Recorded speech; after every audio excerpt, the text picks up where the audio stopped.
The Mysterious Intern. Kabanata 31. Mula sa pananaw ng Departamento ng Respiratory Medicine, at personal niyang pananaw, ayaw ni Dr. Thomas Wang na mawala si Brian Ye sa anumang dahilan. Tungkol naman kay Brian Ye. Totoo na mas malaki ang kita, benepisyo, at oportunidad sa neurosurgery kumpara sa respiratory medicine. Pero ang kondisyon ay kailangan maging mahusay si Brian sa larangan ng neurosurgery. Panibago pa lang siya rito. Habang sa respiratory medicine, mayroon na siyang mataas na antas ng kasanayan at karanasan. Sa husay sa medisina, hindi siya mahina kay Dr. Thomas Wang. Sa loob lamang ng 2 taon sa ilalim ng pangangasiwa ni Dr. Wang, tiyak na mapapabilis ang pag-unlad ni Brian. Kahit hindi siya maging kasing husay ni Dr. Allison Zhao, magiging mahusay pa rin siya. Bukod pa rito, labis na ikinagulat ni Dr. Thomas Wang ang biglaang pagnanais ni Dr. Allison Zhao na ilipat si Brian Ye sa neurosurgery. Dr. Wang, panimula ni Dr. Allison Zhao, ano ang kondisyon ninyo para pumayag na mailipat si Dr. Ye sa akin? Magbigay kayo ng kondisyon. Basta kaya ko, ipapangako ko. Kung kulang kayo ng doktor sa respiratory medicine, makakapag-recommend ako ng 2. Sigurado akong mahuhusay silang mga doktor. Hindi inaasahan ni Dr. Allison Zhao ang pagiging matigas ni Dr. Wang. Kinagat niya ang kanyang lobby at nakipag-ayos. Madali siyang makakahanap ng 2 mahuhusay na doktor sa respiratory medicine, maging sa antas ng direktor. Dr. Zhao, sagot ni Dr. Wang, hanggat hindi nagsasalita si Dr. Ye sa akin, kahit ilan pa ang ibigay ninyo, hindi ako papayag. Mayroon pa akong pasyente. Nagalit si Dr. Wang sa alok ni Dr. Zhao. Hindi niya itinuring na pantay ang mga doktor sa kakayahan ni Brian. Kahit na magbigay pa si Dr. Zhao ng magagandang kondisyon, hindi niya ipagpapalit si Brian. Para sa kanya, isang insulto iyon kay Brian at sa kanyang pagkatao. Hindi na siya nakipag-usap pa kay Dr. Zhao, tumayo siya at pinauwi na ito. Dr. Wang, hindi ako susuko. Ililipat ko si Dr. Ye. Giit ni Dr. Allison Zhao. Sasabihin ko sa inyo Dr. Zhao, hanggat nandito ako, wala akong papakawalan. Matigas na sagot ni Dr. Wang. Alam ni Dr. Zhao na wala na siyang mapapala, kaya tumayo na siya at umalis. Hindi susuko. Ililipat. Aba. Tingnan natin kung paano mo maililipat si Brian Ye. Natatakot sa'yo ang iba, Dr. Zhao, pero hindi ako. Habang pinapanood si Dr. Allison Zhao na umalis, napailing si Dr. Wang. Matigas ang kanyang personalidad. Kahit na may impluwensya si Dr. Allison Zhao at may mga chismis tungkol sa kanyang mga koneksyon, hindi siya natatakot. Para sa kanya, ang katotohanan ang mahalaga. Kahit ang kanyang boss ay hindi niya kinatatakutan. Hindi niya akalain kaya ni Dr. Allison Zhao na mailipat si Brian nang walang pahintulot niya. Pero bakit nga ba determinado si Dr. Allison Zhao na makuha si Brian? Nang mawala na si Dr. Allison Zhao, nag-isip si Dr. Wang. Una, inakala niyang kakaiba lang ang biglaang pagnanais ni Dr. Allison Zhao. Ngunit ngayon, sigurado na siyang may kakaiba. Kilala si Dr. Allison Zhao bilang isang mahusay na doktor. Bakit siya interesado sa isang ordinaryong doktor sa respiratory medicine?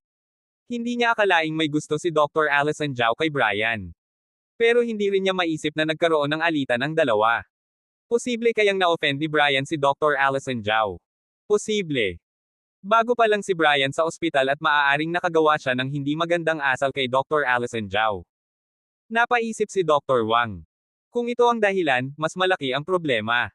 Si Dr. Allison Zhao ay hindi basta-basta.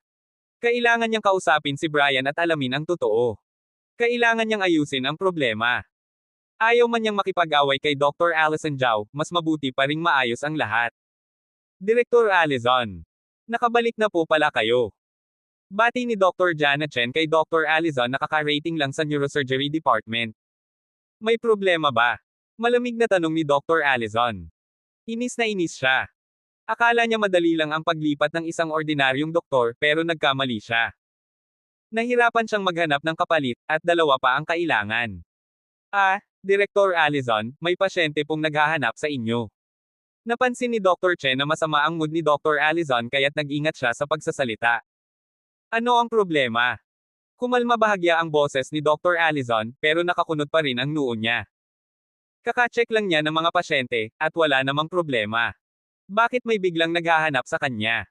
Direktor Allison, hindi po sa ating departamento ang pasyente, bagong pasyente po. Paliwanag ni Dr. Chen. Wala naman akong appointment ngayon. Malamig na tanong ni Dr. Allison, matalim na nakatingin kay Dr. Chen. Maraming beses na siyang ginulo ng mga reporter na nagpapanggap na pasyente. Hindi niya matanggap ang ganitong pangyayari. Direktor Allison, nagkamali po kayo ng akala. Inilipat po siya ng doktor mula sa ibang departamento, at sinadyang pumunta kay Dr. Allison. Mabilis na paliwanag ni Dr. Chen. Ibang departamento. Ano man ang departamento, sundin ang tamang proseso. Ano ang kailangan niya? Mas lalong lumamig ang tingin ni Dr. Allison.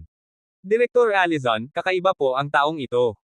Ipinakilala po siya ni Dr. Brian Ye, kaya nagpaalam po ako sa inyo. Pinagpapawisan na si Dr. Chen. Kung hindi dahil kay Brian Ye, kanina pa niya pinaalis ang pasyente at pinasunod sa tamang proseso. Ayaw na ayaw ni Dr. Allison ng favoritism.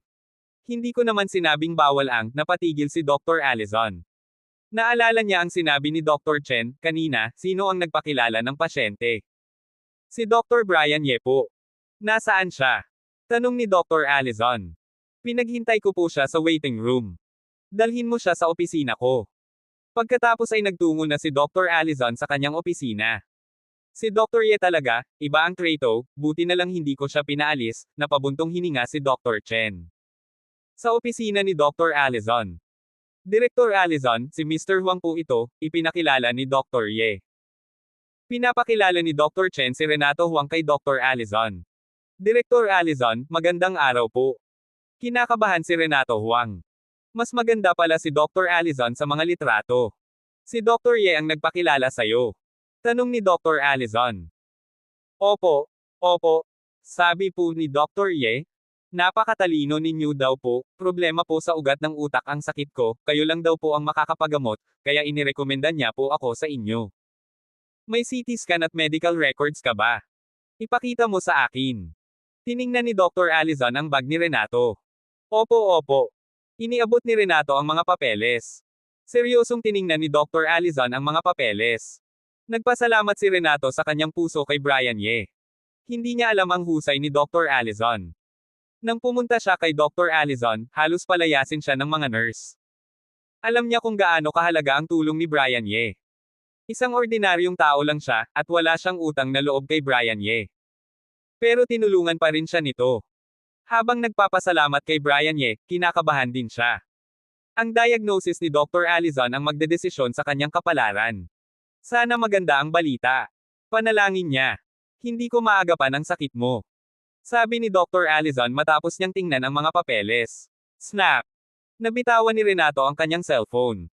Namutla siya. Parang kulog ang narinig niya. Para siyang nasa impyerno. Naawa si Dr. Chen kay Renato.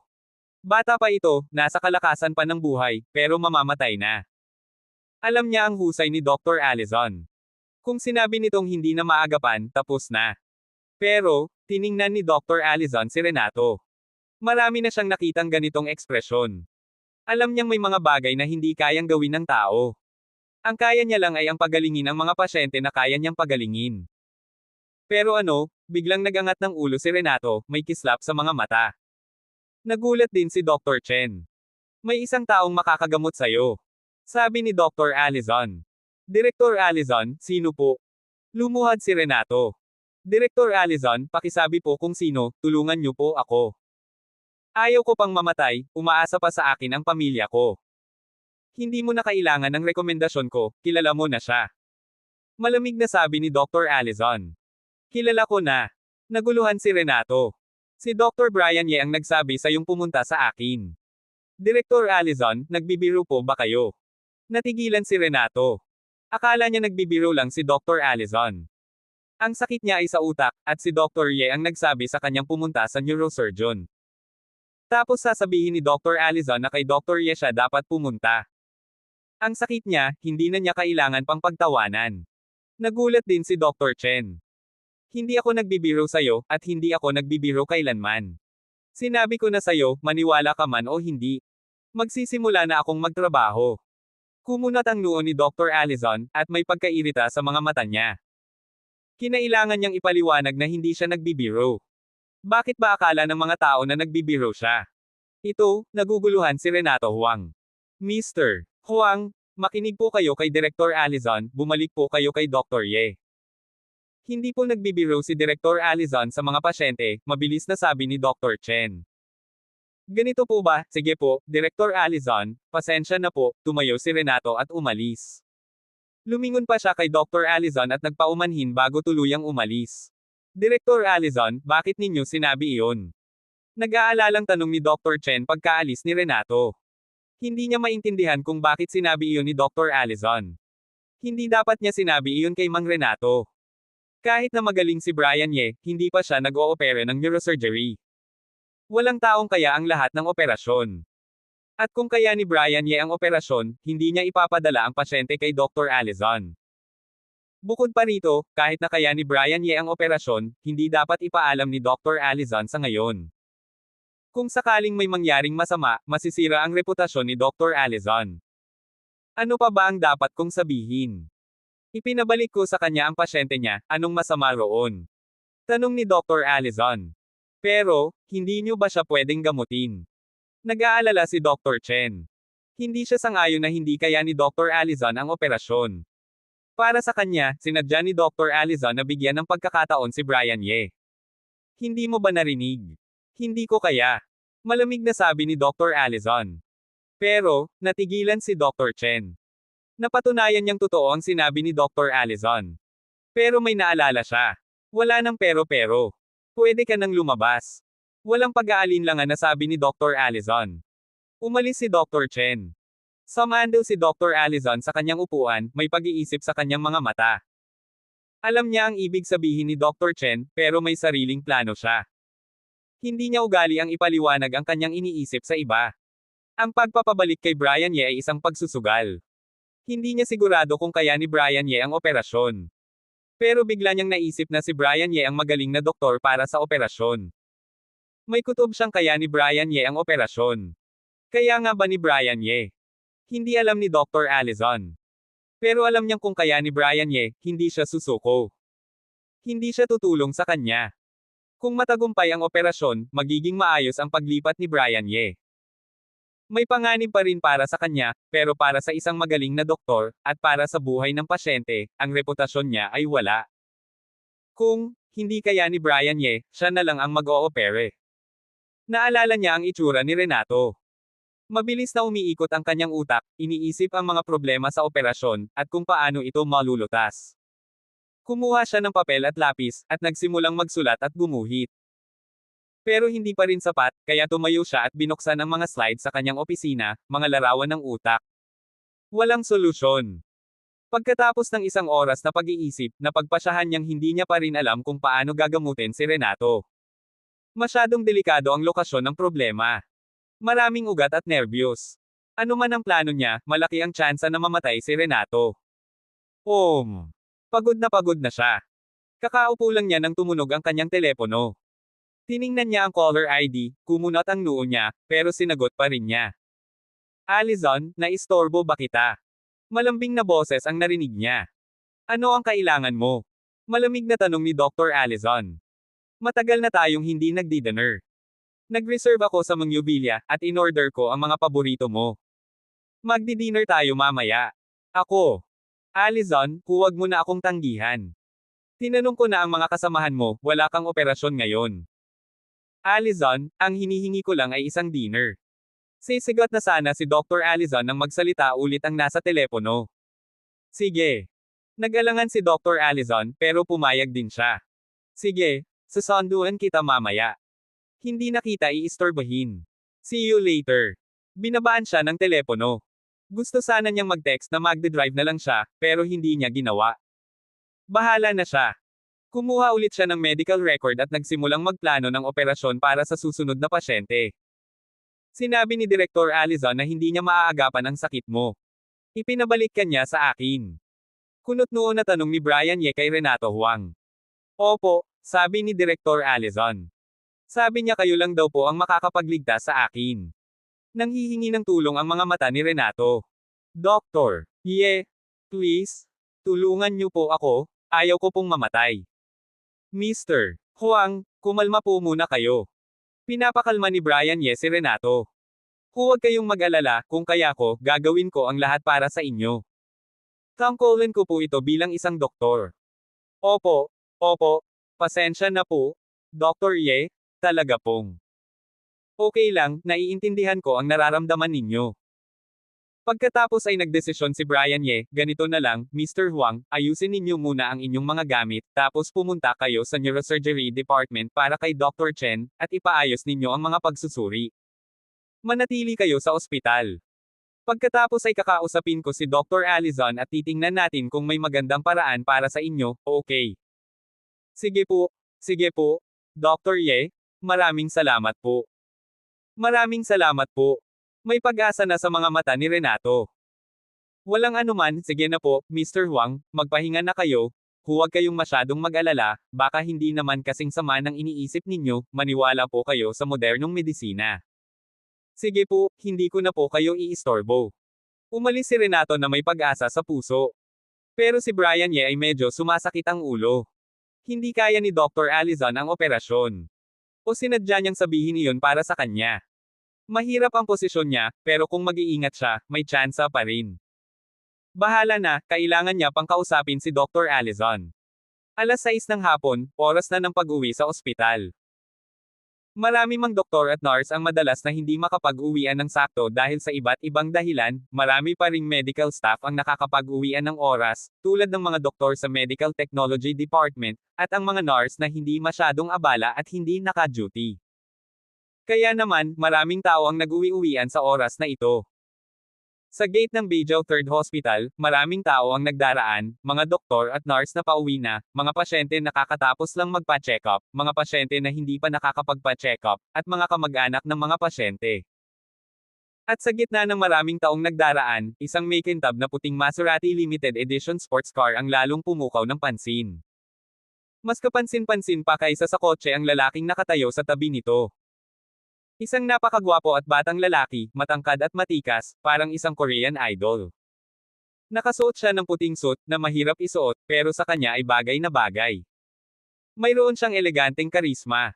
Kahit maraming tao, nanatili siyang nakangiti. Bukod sa mamahaling kotse at gwapong lalaki. Ang pumukaw talaga ng atensyon ng mga tao ay ang napakalaking bouquet of flowers na hawak niya. Aba! Maserati Limited Edition sports car yun, ang pinakamahal. Nakita ko yun sa advertisement, halos 10 milyon daw ang halaga. Reaksyon ng mga lalaki. Grabe, ang gwapo ng lalaking yun. Mas gwapo pa sa professor ng asawa ko. Reaksyon ng mga babaeng may asawa. Wow, ang laki ng bulaklak. Siguro'y 999. Ang romantic naman. Sana ako na lang ang bigyan niya ng ganito. Reaksyon ng mga babaeng mahilig sa romance. Lahat ng dumadaan ay napatingin sa kotse at sa lalaki. Isang napakagwapong lalaki, nakasakay sa isang mamahaling kotse, may hawak na napakalaking bulaklak. Napaka-eye-catching, halos nuclear bomb level, dahil sa mga babaeng ayaw umalis, nagkaroon ng traffic jam sa gate ng ospital, kaya kinailangan pang umawat ang mga security guard. Dahil dito, nagkalat ang mga tsismis. Sino ang lalaking yon? Bakit siya nandito? Sino ang hinahanap niya? Para kanino ang bulaklak? Lahat ng tanong ay nagdulot ng tsismis. Walang magawa ang mga tao sa tsismis. Mabilis na kumalat ang balita sa mga doktor at nurse. Mabilis na kumalat ang balita sa buong ospital. At mabilis din na nalaman ang tungkol sa lalaki. Grabe, si Christian Gao yun, ang anak ng may-ari ng Gao Group. Galing daw siyang Harvard. May hawak daw siyang 3 kumpanya sa Gao Group, at may ari-arian na 100 milyon. Oo nga, nakita ko ang litrato niya sa Business Week. Siya nga si Christian Gao. Mas gwapo pa siya sa litrato. Grabe, pumunta si Christian Gao sa ospital natin. Sino kaya ang nililigawan niya? Si Nurse Olga So kaya ng respiratory medicine. Si Dr. Armina Hua ng oncology. Si Dr. George Wang ng orthopedic surgery. Oh! Grabe, ang swerte naman ng babaeng yon. Gwapo, mayaman, matalino, Prince Charming ko yun, kung ako ang ligawan niya, oo agad ako. Nang malaman ang identity ng lalaki, mas lalong nagningning ang mga mata ng mga babae. Ang mga may asawa ay okay lang, pero ang mga single na nurse at doktor, halos hindi na maalis ang tingin nila. Hindi na sila maalis ng mga security guard. Lahat ng kilalang magagandang nurse at doktor ay tinanong pero hindi nila alam kung sino ang tinutukoy. Akala nila nagsisinungaling ang mga ito. Pero nalaman din ang sagot sa tsismis.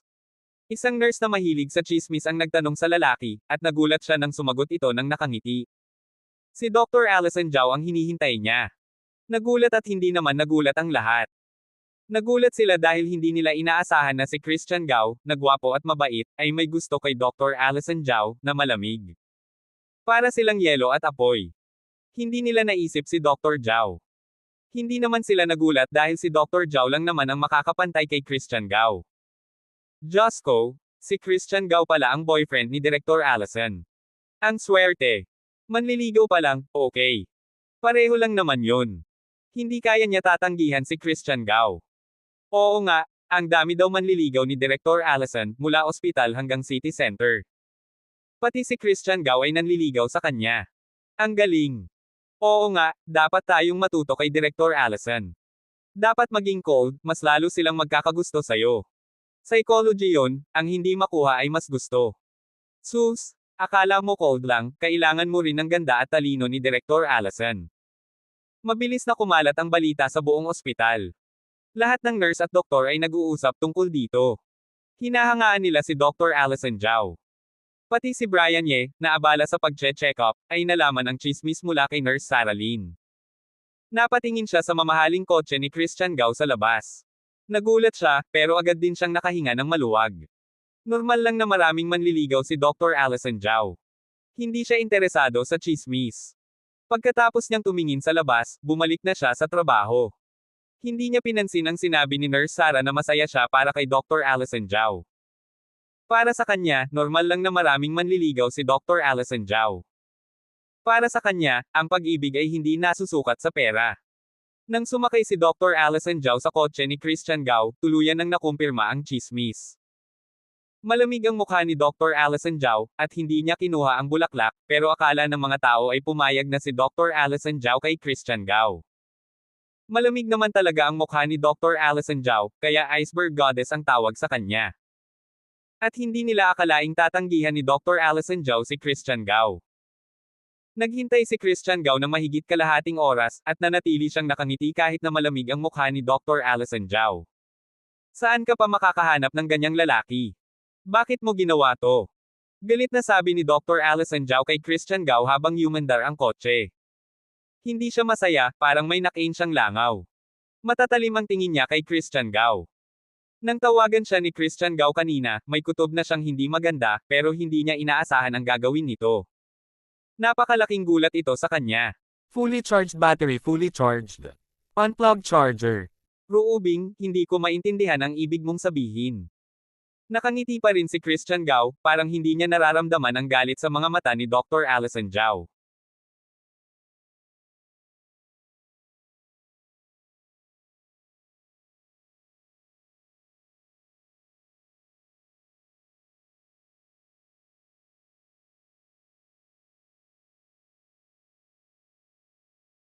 At hindi nila akalaing tatanggihan ni Dr. Allison Zhao si Christian Gao. Gao. Naghintay si Christian Gao ng mahigit kalahating oras, at nanatili siyang nakangiti kahit na malamig ang mukha ni Dr. Allison Zhao. Saan ka pa makakahanap ng ganyang lalaki? Bakit mo ginawa to? Galit na sabi ni Dr. Allison Zhao kay Christian Gao habang humandar ang kotse. Hindi siya masaya, parang may nakain siyang langaw. Matatalim ang tingin niya kay Christian Gao. Nang tawagan siya ni Christian Gao kanina, may kutob na siyang hindi maganda, pero hindi niya inaasahan ang gagawin nito. Napakalaking gulat ito sa kanya. Allison, hindi ko maintindihan ang ibig mong sabihin.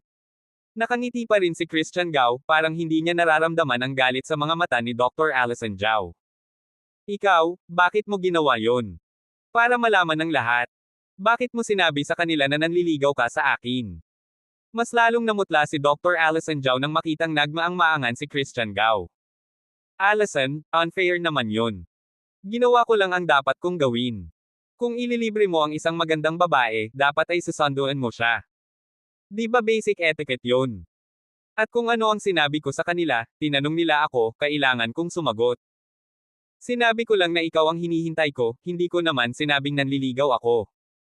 At kahit na sabihin kong nanliligaw ako, totoo naman yun, di ba? May kaunting pagtatampo sa mga mata ni Christian Gao.